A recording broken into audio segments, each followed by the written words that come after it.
Welcome back to another episode of the Catapult Effect podcast. I am so grateful to have you here with me today. This month, we are going to be talking about the importance of intent and energy and how much it is impacting the things that you're doing day to day that you may not even realize. So stay tuned. First episode focused on energy is coming right up.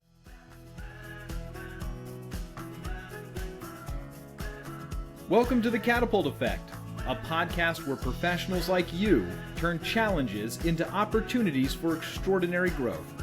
If you're tired of struggling, feeling lost, and ready to catapult yourself into the best version of you, then you're in the right place. Here's your host, Katie Wrigley. Thank you again for joining me today. My name is Katie Wrigley, and I am so grateful that you chose, of all the things to listen to on the internet, you chose to tune into this show that can actually help you change things and improve the value of your life. So last week, we had the amazing Anita from Norway share her incredible story and how far she has come through her journey, both before she was with Cognitive Movement, using Cognitive Movement on her own, and then what she has been able to do since she and I have been working together. She's absolutely blows me away with what she's been able to do. And what I love about it is her story is unique to hers, but it is repeatable. I've seen client after client get the same results that Anita's had. And so what I want to talk about this week is intent. So if you listen to Anita's story, her intent when she got to that point where she couldn't deal with it anymore. And her intent was to heal. She wasn't focused on the fear, and I'm sure she was feeling it. She was very honest with all the things that were happening with her. And she still intended to heal. And that intent can make a huge difference. And we can use this in little situations, and we can use it in big situations. And intent is very easy to misunderstand as well. We want to be super clear with what we intend. And it's more important that we get clear with our intent before we even speak and before we even worry about whether someone else is misunderstanding us. So what do I mean by intention? When you set your intention, you are telling your brain, this is the way I want things to go. This is how I want, or I desire, whatever your word is, this is how I desire this event to go. So as an example, let's go to the holidays, right? That can be a mixed bag for some people. Some people really love it. Some people hate them. I've honestly had mixed feelings myself over the years. And after one season that hadn't been so great, I found myself kind of dreading going into this person's house again. I'm going to leave them nameless, not even going to mention whether it's family or not. But I had a lot of just resistance to it. I felt a little bit like a cat being held over a bathtub and just didn't want to go. And I was like, you know what, Katie, you committed to going. You are going. You're 15 minutes away. You're closer to that house than you are to yours. What do you want this to be? And so I said out loud, I intend for this to be the best holiday celebration I've ever had. That everybody's going to be joyous. No one's going to fight. We're going to have a wonderful time, and we're really going to enjoy each other. And I really let myself feel in that moment what that was going to feel like, what that looked like. And that was actually what happened. And it may not always be that simple and that straightforward. Like I'm using a situation that could go bad or good, but it's one of those, meaning everybody could have gone totally off their rocker, started fighting and yelling at each other. Not likely in that crowd, but it may not have been as peaceful as it was. But it really was the nicest holiday I had ever had. And a big part of that was because I decided that it was going to be that way. So what did I actually do there? What actually happened? What is happening when you are setting your intent? You aren't controlling anybody else. You are letting everybody do their thing, just like Mel Robbins says from the Let Them theory. And you're letting yourself create the space and make possible that the space for a good situation to occur. You are allowing that possibility to happen. That's it. That's all you're doing. And so when we look at the neuroscience behind that, what you're doing is you're triggering your, I think it's the RAS system, reticular. I can't say what it's reticular activation system. I think it's something that they talk about in NLP.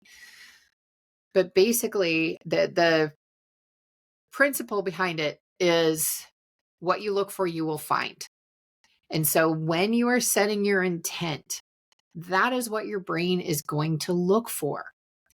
And so you are more likely to find it because you were looking for it. And I know that seems so silly. It's like, well, why wouldn't I have just had a good holiday if I didn't set that intent? Well, think about it.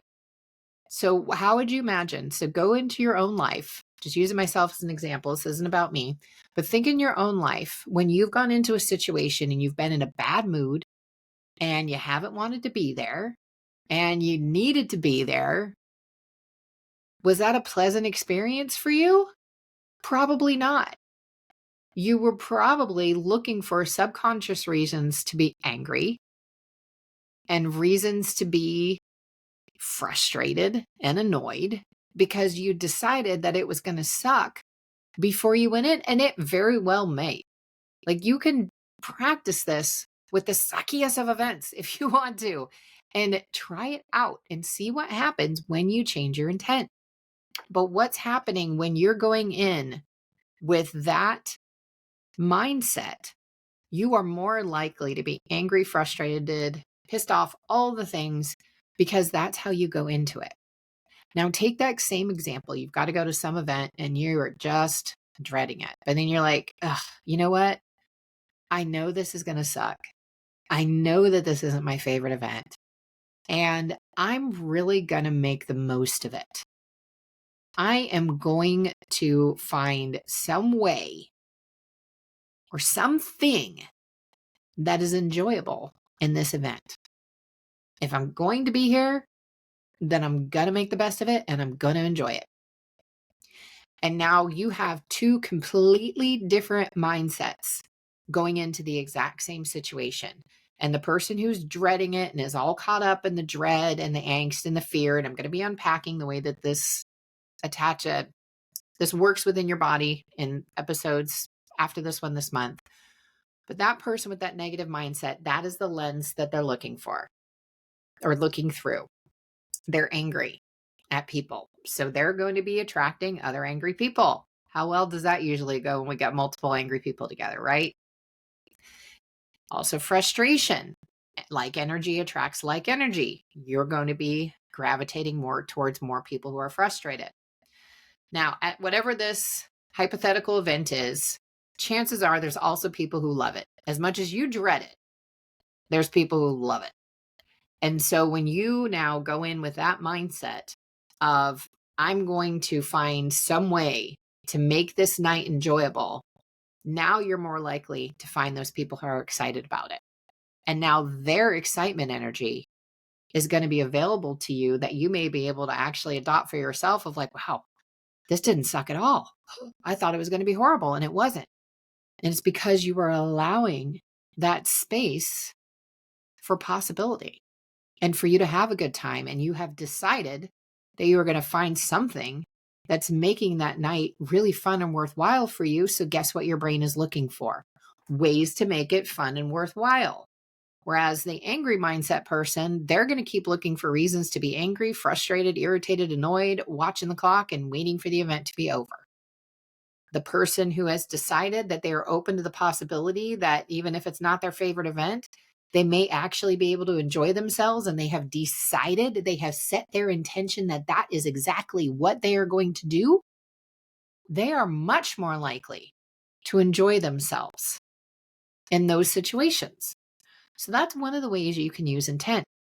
And then going back to Anita's story, because she was so laser focused on healing, that is what her brain found. It brought her to the people and to the modality that was the most helpful to her. And I'm not saying that other modalities are not helpful. Cognitive movement is its own special thing, and it can do things that I have not been able to see anybody else do with other modalities, other techniques. It is absolutely incredible what can be done with that ball. And Anita is just one of many examples of people who have set their intent. They have decided that they are going to heal, and they do. And there are so many other examples of this within the Cogno movement community alone, let alone in the greater world. Tony Robbins is another example of someone who set his intent. I don't remember all the details exactly, but I've heard stories of before he was big, when he was living out of his car, he was still giving away money to other people. His intent was to succeed. His intent was to be of service. And his intent was to succeed by being of service in ways that only Tony Robbins can be. And it worked for him. His intent was to be of service. And so that is what he became. That is a really great example of where intent can take you. And I can't promise you're going to be as big as Tony Robbins if you set your intent that way. But wouldn't it be cool to find out what could be possible, what is possible when you do set your intent? Maybe you are going to be the next Tony Robbins. Maybe you're going to be the next big whatever in a sport or on stage or whatever it is that lights you up. Your intent, your mindset is going to be a huge indicator in how far you go and how much you're enjoying it as you go into it.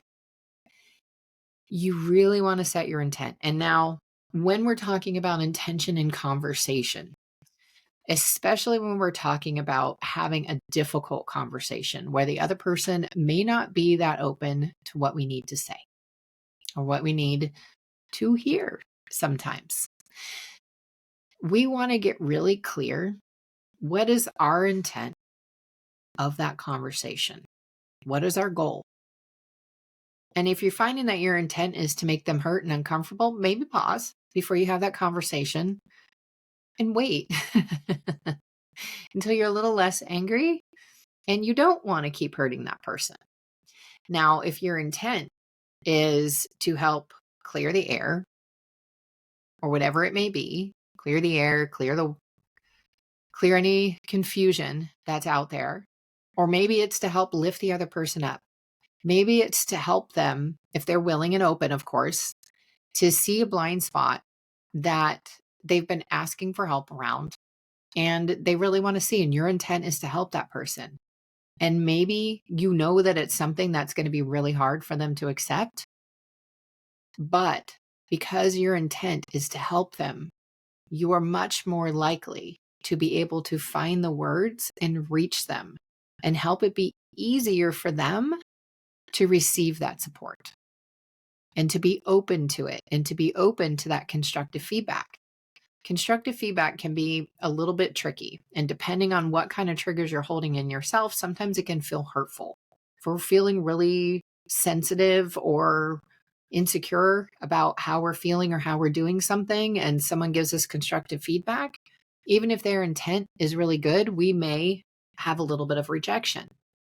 But when you can communicate, hey, I would like to share with you something that I've noticed. Are you open to feedback? And I would like to share this because I think it would really help you. And I respect you as a person and thought this may be useful. If they say no, then you need to respect that because you just said you respect them. So if you actually respect them, then don't share your opinion. But if they are open, then that's your place. And you've clearly set your intent. You want to help. You want to share feedback if they're open. And it's because you want to help them improve. A lot of people are going to be open to that. They may not know how to ask, but a lot of people are going to be open to that. Your intent, though, of how you go into things, really check it and notice what matters to you. What do you need out of this thing? What are you hoping to get? And get super, super clear on that before any situation, before any conversation. Get really clear on what you intend. And then get into alignment with that intent. Okay, how do I best express this intent? And see what happens. So give this a shot. The next time you have to go someplace where you don't want to go, maybe you got a doctor's appointment or the dentist or something else, and you're like, oh, I don't want to go. To see what happens if you're like, hey, you know what? I am going to try what Katie said, and I am going to find something to enjoy about this dentist appointment. Just give it a shot. See what happens. Thank you so much for joining me. Come back again next week. We're going to dive a little bit deeper into energy and how it is impacting you and the importance of knowing what energetic level you're vibrating at and how you can raise it and ways to avoid to keep from lowering it. That is going to be coming up next week. And until then, please be well.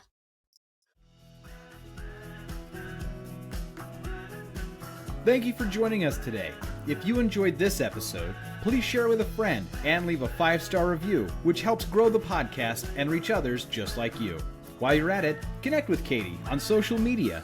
You can find her on LinkedIn, TikTok, Facebook, and Instagram as @CoachKTDubs. That's CoachKTDubs. This has been the Catapult Effect with Katie Wrigley.